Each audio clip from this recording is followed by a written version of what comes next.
Have you ever stopped yourself from doing something you love? Not because you couldn't do it, but because you were afraid of what people might say? Afraid of being judged? Afraid of being laughed at? Afraid of hearing, "Who do you think you are?" Most people don't lose their dreams because they fail. They lose them because they care too much about opinions that were never meant to guide their lives. And this story will show you how that happens and how to break free. There was a small coastal town where life moved slowly, and everyone seemed to know everyone else. The kind of place where people noticed everything. What time you left your house, what job you had, what kind of future you were expected to build. In this town lived a young man named Ethan. He wasn't famous. He wasn't special in the way people talk about success. But he was kind, responsible, and deeply quiet. On the outside, he fit in perfectly. On the inside, he was hiding something important. When the town went to sleep, Ethan came alive. Not online, not on social media, but on the page. He wrote stories late at night, sitting by his window, listening to the wind and the distant sound of the sea. He wrote about fear, about regret, about people who wanted more from life, but didn't know how to ask for it.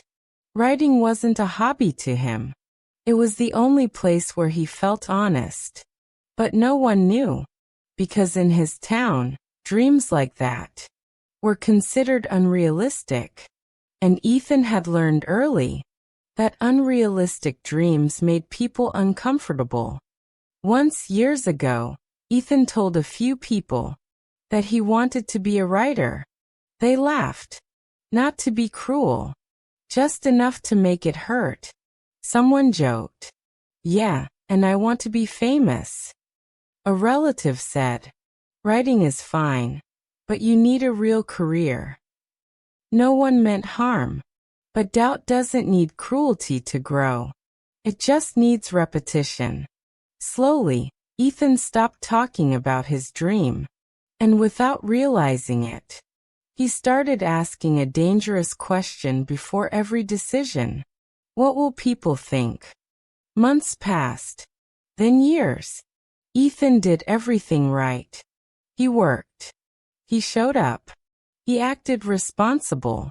People approved of him. They said things like, "You've matured. You're sensible now. That's the smart choice." But every compliment felt heavier than the last, because each one came with a quiet cost. Every time he chose approval, he stepped further away from himself. And slowly, something inside him began to fade. One evening, Ethan opened his laptop. The screen glowed. The cursor blinked. And nothing came out.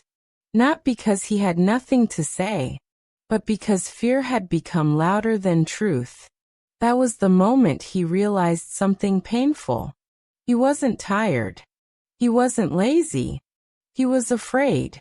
Afraid of failing out loud. Afraid of being judged. Afraid of proving everyone right.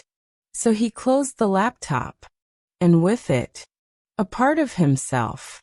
The next day, Ethan walked along the coast. The sea was loud, unapologetic, restless. He sat on a bench, lost in thought. That's when an older man beside him spoke.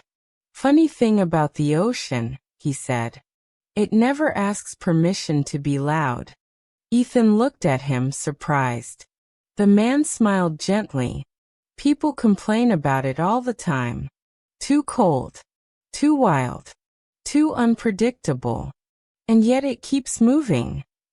Something in Ethan broke open. Ethan spoke without planning to. "I used to love writing," he said. "But I stopped." The man listened. "I cared too much about what people thought," Ethan admitted. "And now I feel lost." The man asked calmly, "Who are you living for?"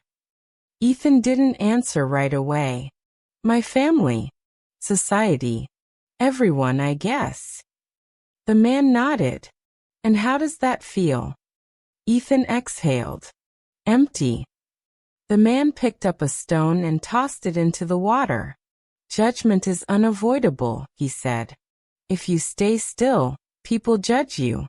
If you move forward, they judge you louder. He turned to Ethan. So here's the choice, he said softly. Do you want to be judged for being yourself? Or disappear trying to be acceptable? The words hit harder than any criticism ever had. You don't lose yourself all at once. The man continued. You give yourself away slowly. One dream at a time. One silence at a time. Then he smiled. But you can take yourself back the same way. That night, Ethan couldn't sleep. The waves echoed in his mind. He opened his laptop again. This time, he didn't try to be perfect. He didn't imagine critics. He just wrote. Messy, honest, free. And for the first time in years, he felt relief. Not everyone supported him. Some ignored his work. Some criticized it. A few laughed. The fear returned. But something had changed. He remembered the ocean. And this time he didn't stop. Slowly messages came in. This helped me. I felt this. Thank you. Ethan didn't become famous. But he became aligned. And that changed everything. Maybe your dream isn't writing. But if you've been shrinking yourself to avoid judgment, hear this clearly. You weren't born to be approved.